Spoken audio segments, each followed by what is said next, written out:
Palpitations due to a fast rhythm from the upper chambers of the heart is known as supraventricular tachycardia (SVT). Supraventricular tachycardia is seldom fatal and can often be terminated easily in a cardiac care setup. Sometimes it can be terminated even without medications by a cough, strain, or a gag reflex, or a splash of ice cold water over the face as well. Another method which emergency medical personnel use to terminate the episode is by giving a pressure over the carotid sinus in the neck. But this should not be attempted by a layperson as it has its own risks. Carotid sinus massage should be done carefully with ECG monitoring in an emergency care setup.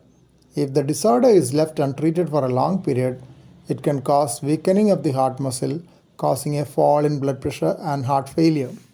Recurrences can be prevented by medications taken on a long-term basis.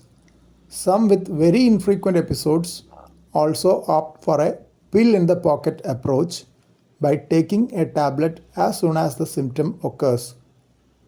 Definitive treatment these days is in the form of identification of the site by cardiac electrophysiology studies and radiofrequency catheter ablation.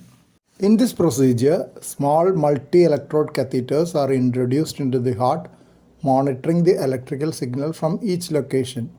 Once the exact site of the abnormality is localized, a radiofrequency signal is delivered to cause a tiny controlled superficial burn which stops the abnormal electrical activity within the heart.